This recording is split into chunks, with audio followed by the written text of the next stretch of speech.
정확하게 이해가 안 되기 때문에 세부 사항에 대한 Q&A가 나와 있습니다. 가계부채 관리 방안에 대한 주요 Q&A를 알아보겠습니다. 첫 번째 내용입니다. 21년 4월 가계부채 관리 방안을 발표를 했는데 3개월밖에 되지 않았는데 또 이게 추가 대책을 하느냐, 그 이유가 뭐냐 라는 내용인데, 당초 예상과 달리 가계부채가 빠르게 증가하고 있다. 그래서 지금 추가적인 정책 대응이 필요하다고 해서 지금 내놨다, 이런 뜻입니다. 정말 그런 건지는 조금 의심스럽긴 합니다만, 물론 가계대출의 총량 관리는 해야 되겠죠.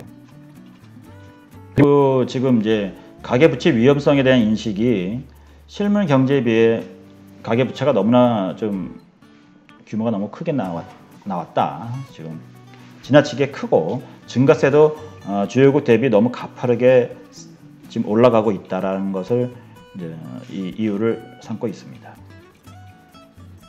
아까 얘기했던 내용들로 나옵니다. 근데 여기에 지금 또 하나 조금 의아스러운 내용이, 금융회사의 건전성 측면에서는 관리 가능한 수준이다. 그러니까 지금 은행은 좋다는 얘기입니다. 은행은 건전성이 아주 좋다는 얘기인데, 여기에 데이터를 잠깐 보겠습니다. 질적으로 가계부채의 질적 건전성에 대한 평가 지표는 일단 그 분할 상환 대출의 비중이 예전 13년도에는 18.7%에서 굉장히 적었던, 그러니까 분할 상환해서 하던 게 아니라 이제 만기 상환하는 뭐 이런 식으로 대부분 대출을 많이 했는데, 지금 분할 상환하는 쪽으로 많이 바뀌고 있고, 20년도에는 54.2%로 사실 18.7%도 많이 증가한 것이죠. 그러니까 분할 상환을 많이 하고 있기 때문에 오히려 위험도는 좀 내려갔다고 볼 수가 있습니다. 그리고 고신용도, 신용이 아주 좋으신 분들의 비중이 더 늘어난 것이죠. 17년도에는 67.7%였는데 21년도 1사분기에는 75.5%로 오히려 고신용도의 차주가 늘어나고 있다. 그러니까 돈을 잘 벌고 신용도가 높으신 분들이 대출을 많이 더 하고 있다. 그야말로 저신용도에 있는 분들이 대출을 많이 늘리는 게 아니라 고신용도에 있는 차주분들이 대출을 이제 하고 있다는 얘기인데, 어떻게 보면은 이거는 좀 좋은 현상입니다. 질적으로 아주 좋아지고 있다고 얘기하는 건데, 그럼에도 불구하고 우리는 관리를 하겠다. 그러니까 은행은 뭐 문제는 없는 것 같은데 지금 뭐 부동산이 너무 많이 오르고 있기 때문에 관리를 들어가겠습니다. 뭐 이런 뜻인 것 같습니다. 그리고 금융부채 대비 금융자산도 17년도 4사분기 2.17배에서 20년도 4사분기 2.21배. 이건 아까 보신 것이죠. 주담대 LTV도 오히려 줄어들었습니다. 그러니까는 오히려 그 위험도가 더 낮아졌다는 뜻이죠. 그럼 이 가계대출 규제를 강화를 했을 경우에 무주택자들에 대해서 지금 대출이 좀 어려워지면 이거 어떻게 하는 거냐, 이거 어떻게 할 거냐.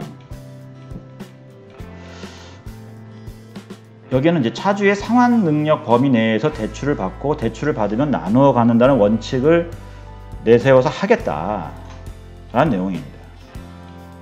다만 서민이나 자영업자 등의 취약 차주의 경우에는 경감 조치를 좀 하겠다는 내용이 아래와 같이 나와는 있습니다. 과연 이게 근데 얼마나 도움이 될지는 잘 모르겠습니다. 그 차주 단위의 DSR을 조기 시행을 하는 경우, 이게 이제 이 기대 효과가 얼마나 될 거냐.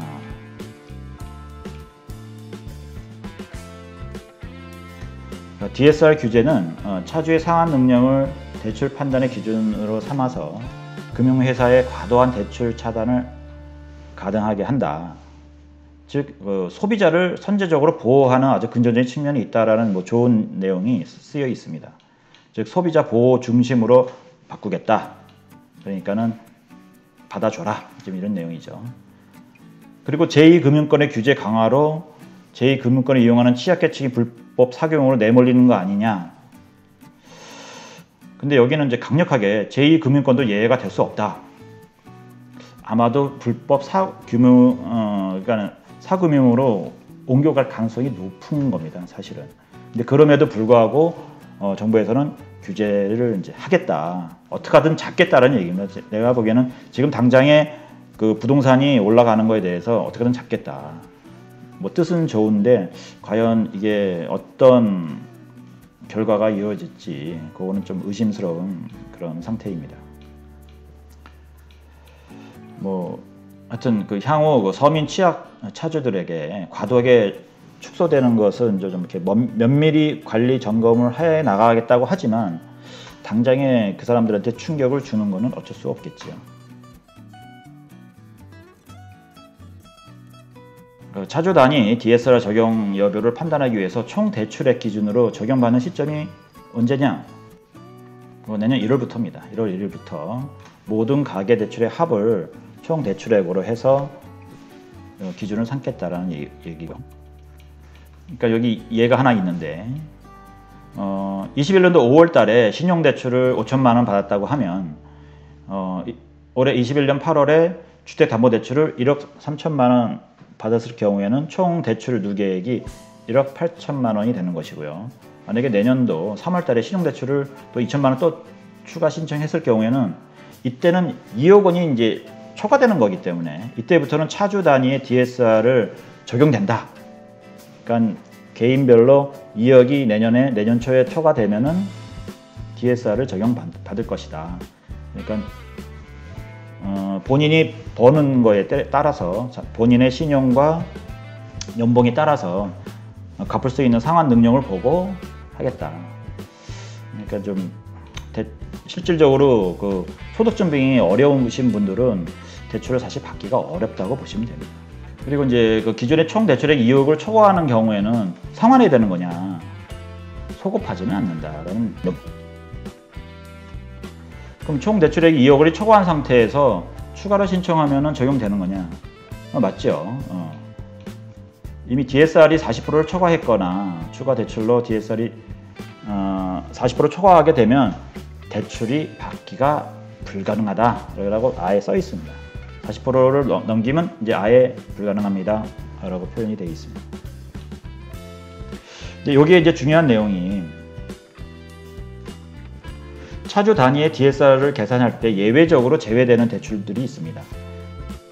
즉 분양주택에 대한 중도금 대출에 대해서는 이제 예외를 적용하겠다.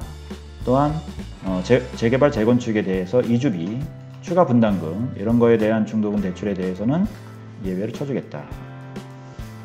요거 분양주택과 재개발 재건축에 대해서 물어보시는 분들이 많았는데 이때의 중도금 대출은 여기 차주 단위 DSR 계산해서 예외적으로 제외됩니다. 그러니까 이거는 걱정하지 않으셔도 되고요. 분양 오피스텔도 마찬가지입니다. 그리고 서민금융, 세희망 홀씨, 진검 대리, 그 다음에 사입돌 대출, 햇살론 등등 이런 거에서는 이제 예외적으로 제외되는 이제 상품들이 되겠습니다.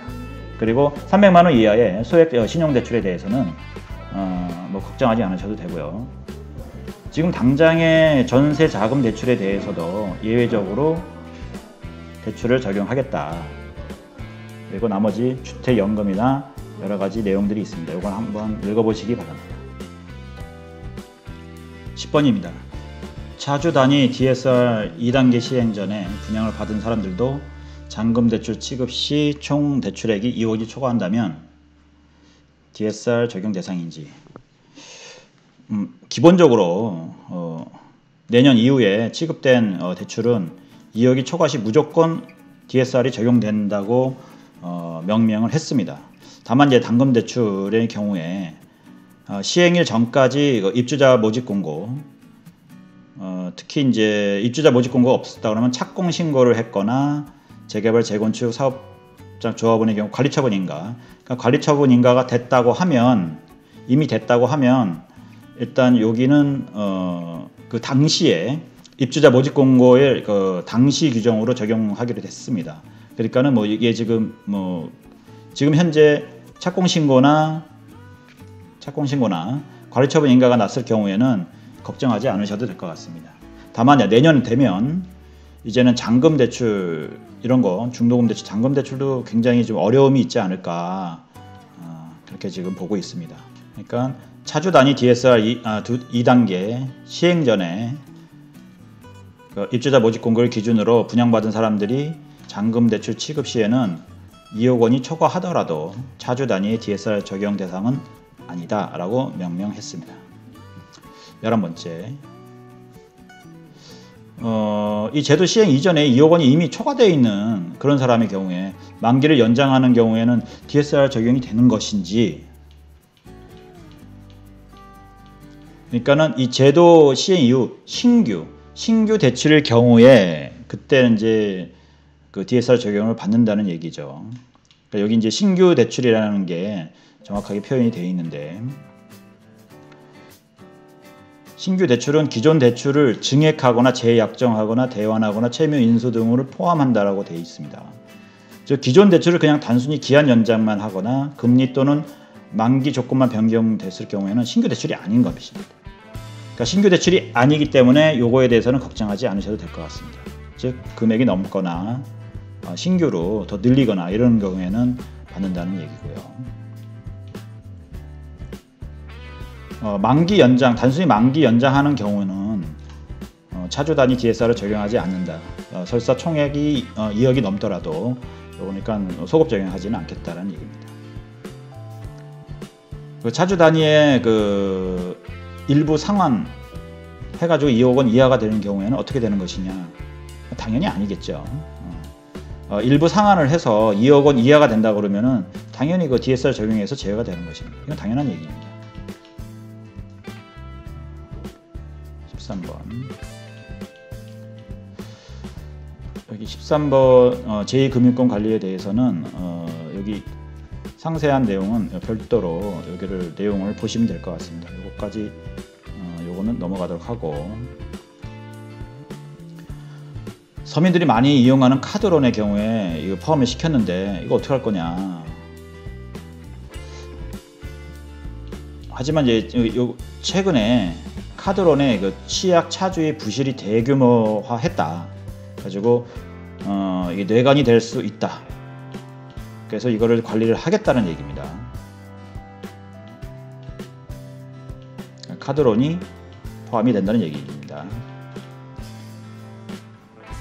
그러면 금액이 차주 단위 DSR에 포함됐을 경우에 카드론이 얼마나 줄어드느냐, 이건 사례가 있는데 이건 사례는 한번 쭉 살펴보시기 바랍니다.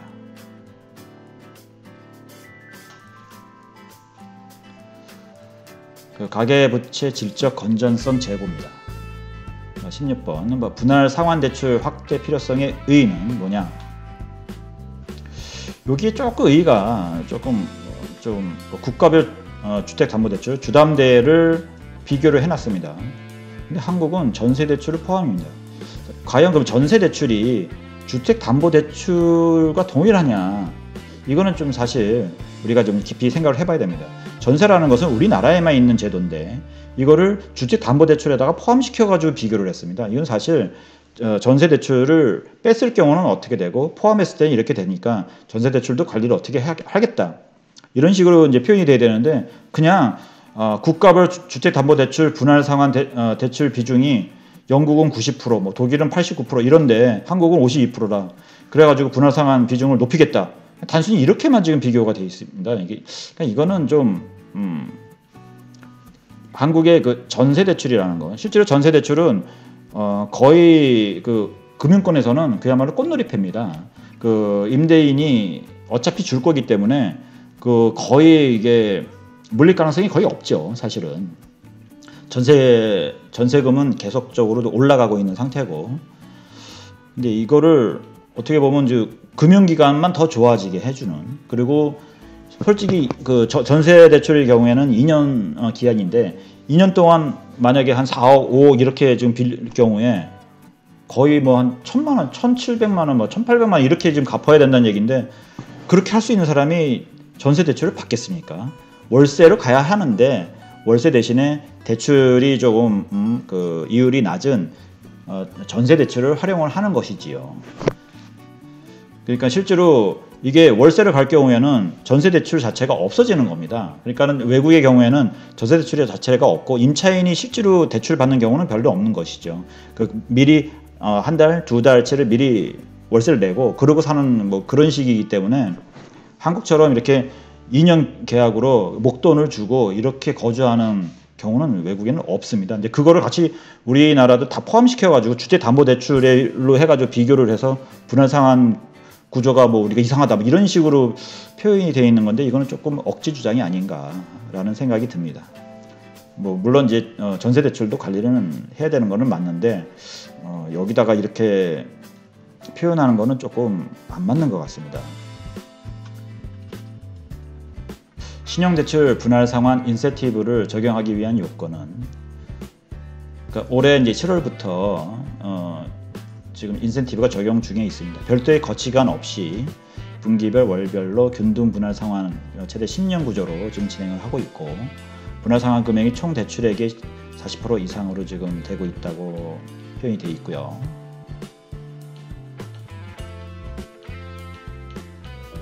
유치 상환의 경우는 5년, 분할 상환의 경우는 8년 이렇게 해서 지금 진행을 하고 있습니다. 내년도도 뭐 전세 대출을 지금처럼 뭐 총량에서 제외해 주냐? 그게 아니죠. 올해만 금년 중에만 예외적으로 관리해서 제외해 주겠다는 얘기고요. 가장 중요한 내년도 가계대출 취급계약 수립 시 전체 총량의 전세 대출을 포함하여 관리할 예정이라는 얘기입니다. 내년에는 전세 대출을 포함해서 총량을 관리하겠다. 적극적으로 전세 대출을 규제를 하겠다라는 뜻입니다. 19번입니다. 최근 강화된 전세대출 심사 규정이 내년에도 유지되는지. 원칙적으로 해당 심사 기준은 전세대출의 총량 규제에서 제외하는 것은 올해 말까지만이다. 그러니까 내년에는 규제하겠다는 뜻입니다.